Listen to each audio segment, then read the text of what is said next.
what's up and welcome back to my channel. So I have been wanting to do this video for absolutely ages and I'm finally sitting down to do it. So without further ado, today's video is basically going to be about how I made my tarot and my oracle decks.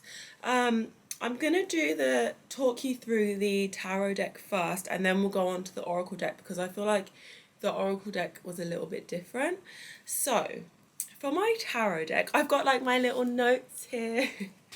So basically, I wasn't really familiar with tarot and like what tarot was. The only reason why I initially decided to do a deck was because a lot of people kept commenting saying, oh, can you do a tarot deck? I'd really like it if you did a tarot deck. So I was like, okay, let me do a bit of research and see if I can do it. So if you're thinking of making a tarot deck, then I suggest you first have a Google. If you're not familiar with it, have a Google just to see what it is, like how many cards there are, because there are a lot of cards. Because initially I was like, oh yeah, I'll just do it, and I couldn't believe how many cards there were. So I would suggest just doing a bit of research and just seeing how many cards there are, like the names of the cards. Like I started out first by making a list of every single card that was in the tarot deck. So you've got two kind of groups. You've got the major arcana and you've got the minor arcana, and the major arcana has like not too many cards. Like it's not as bad as the minor arcana, but I started off by doing the major arcana first because that's cards like, you know, the sun, the moon, the star, like the Hierophant, all that stuff, all the like ones that you might feel a bit more inspired by artistically, I would say are in the major arcana. So yeah, start out by first making your list of the cards that are in the deck. Also, I would suggest, if you're not familiar, having a look at the Rider-Waite tarot deck, which I'm not 100% sure, I think was the first tarot deck that was made, but don't quote me on that just in case I'm wrong. But I looked at that one because I know a lot of like tarot readers and people who are familiar with tarot often tend to reference that deck, and that's the one that a lot of people are familiar with. So because I was completely new, I decided to base a lot of my illustrations off that deck just as a guide so that it would be user friendly and beginners would be able to use it in their reading. So yeah, I would suggest first researching and making your list, and also I would suggest sectioning your list. I basically sectioned my list into groups of 5. I started with the I started first by drawing out all the major arcana cards, and then I went to the minor, but I did make sure to divide every section into 5 because I think if you just see the list, I think now that I'm talking about it, I've completely forgotten, but I think it's 78 cards. I think I need to double check. So 78 cards. So when you just see like a list of 78 cards, it can look really daunting and you kind of feel like, oh, I don't know if I can do it. But yeah, so I suggest that you divide your list into sections and then basically take it from there. Right, what else have I got? Make a list of the cards, and then also I feel like some decks like have a theme, and my deck doesn't really have like a definite theme, but with my minor arcana, which are divided into, so you have like pentacles, which sometimes people call coins, you've got wands, swords and cups, and I did have like a theme amongst those sections. So like my cups were like ocean kind of mermaid themed, my wands were fairy themed, and my pentacles didn't really have a theme. It was quite loose, like kind of like a floral alien, like that kind of thing. And then my swords, initially I think I was going with like an elfy kind of theme, but then I kind of swayed. So yeah, obviously like it will be nice if your deck has a theme, so choose a theme as well, maybe try and carry that theme through your cards. Also, something that's really important is that a lot of people talk about is self-publishing or approaching a publisher. So because this was my first deck, I didn't really know anything about it, and I think I'd done like 10 cards, and a publisher approached me to to ask if they could publish it, which I was really, really excited about because I'd never done anything like related to tarot before. So I don't know, I just didn't know what to do. So the publishers were really, really nice, and they were so, so helpful. Like they like checked in, and like they gave me all the details like of contracts and like stuff like that. So yeah, for my tarot deck I did go down the publisher route, so I didn't have to worry about things like finding printers. I'm gonna pause this because my battery's low. I didn't have to worry about things like printers, cost of printing and stuff like that. And the way that it works when you work with a publisher is that they give you like a I think they give you, yeah, so once you sign the contract, they give you a payment. Once you finish the artwork and send it across, they pay you. And then once it's released, they also pay you. And then you get like royalties from the cards. But I would suggest if you do go down the publisher route, make sure you are getting royalties for like the cards, and like you get money from the card sales, because if I'm completely honest, if you're not, I don't think it's worth it, because the amount of work and effort that actually goes into creating a tarot deck is like it's like massive. It's really a lot of work. So I just feel like make sure that you get a good deal if you go with a publisher, and yeah, don't sign anything that you're not sure about, because it's because of the amount of work. You don't want to feel like you've been done in or anything like that. So I'm really happy with the deal that I had with my publishers. They were really, really nice. My tarot deck actually isn't out yet, which is kind of frustrating because I'm just so excited, but I'm hoping it will be out soon. And then moving on to my oracle deck. Now this was a completely different story from my tarot deck, because I actually decided to self-publish this one, and it wasn't because I had an issue with the publisher. It was just literally because I'm really impatient and I really wanted to get a deck out really soon, because a lot of people were like, oh, when's it going to be out? So I thought, oh, let me make an oracle deck because there's less cards, and because I'm self-publishing it, I'll probably be able to get it out a bit faster. Whereas with the publisher, they do have a list of people that are waiting to have their decks published. So I completed my deck maybe like mid last year, and then I think there could be up to a 2-year wait for it to be published. So yeah, there's that. So obviously when you self-publish, it can be a bit quicker. So with your oracle deck, so oracle decks are a little bit different from tarot decks. They're like, you can have less cards. I think with oracle decks is you have a bit more creative control. I think you have creative control with tarot as well, but tarot does have like a formula that people seem to tend to follow. Whereas with oracle decks, I find that they vary. Like there's a lot of different themes, loads of different numbers of cards. Like some people have loads of cards, some people have less cards. So I opted to do 40 cards for my oracle deck, and my theme was like a fairy theme, and it's kind of like I wouldn't say self-care, but it's the theme of my deck that I went with was kind of like a really deep, like inner, like looking into yourself theme, like helping you if you're like going through things, or like looking inside to see things that you can improve in your life, where you can go, etc., stuff like that. So that was like my theme for my oracle deck. And again, similar to the tarot, I started by making a list of words. So I found 40 words that I felt were really relevant to my oracle deck and what I wanted to push through my deck and what I wanted people to feel. I think with oracle decks, it's so important that you really think about like, what do you want people to take away when they're using your cards? Like, do you want them to, is it like a soul searching deck? Like, is it to help with love, relationships, like messages, like from, you know, whatever, like messages from angels or something like that? Like, you have to choose like what you want your theme to be. Okay, and then also with my oracle deck, because it was a self-published project, I did decide to use Kickstarter for funding, because obviously with the tarot, when it's published by a publisher, you don't have to worry about things like fees or pricing and stuff like that. So with my oracle deck, I did do a Kickstarter.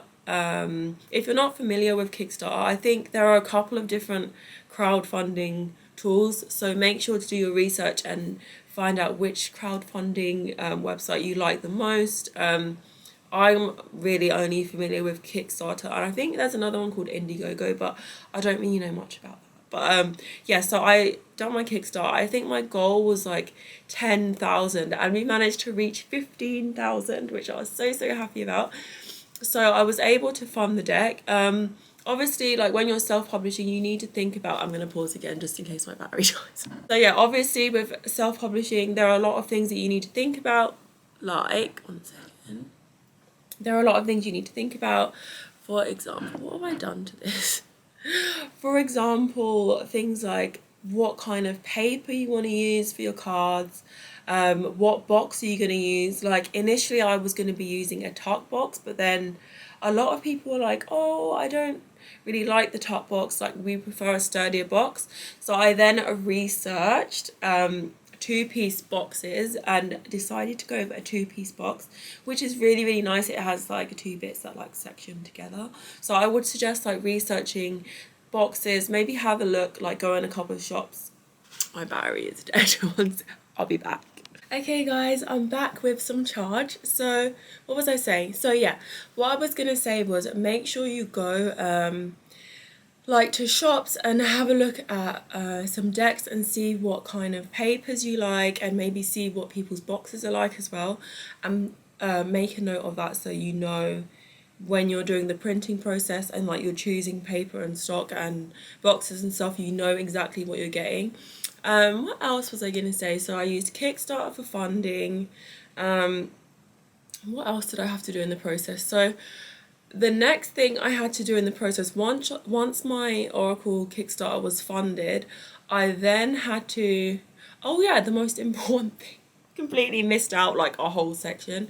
So once I had completed the artwork for the Oracle deck, what you need to then do, if you're going to do all of this yourself, I mean, you can also hire someone to do this, but you want to think about like the graphics of the cards, like the layout and stuff. So for my cards, I opted for a border around the cards, and then obviously you want to have like what each card is on the like what the meaning is, or like the name of it. Like if you have, I don't know, happiness, you'd want to have happiness on the card, so when they pull the card they know.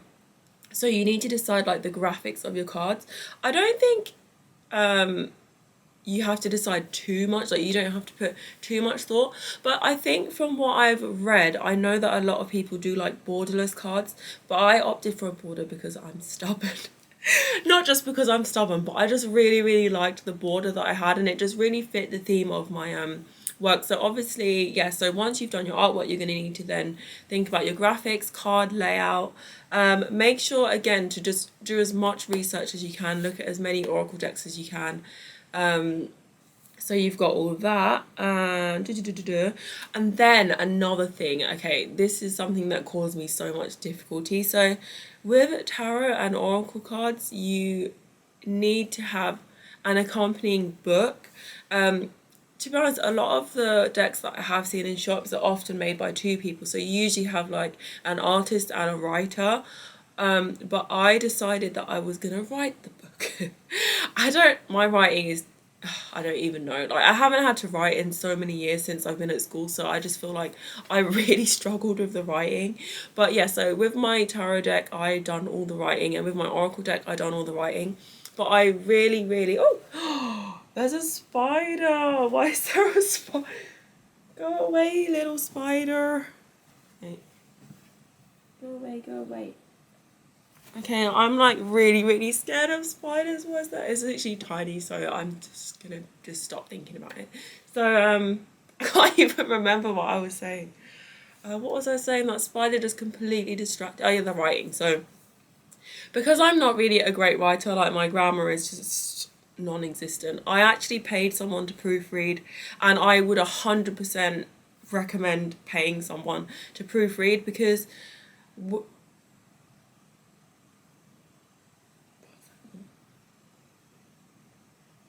I don't know.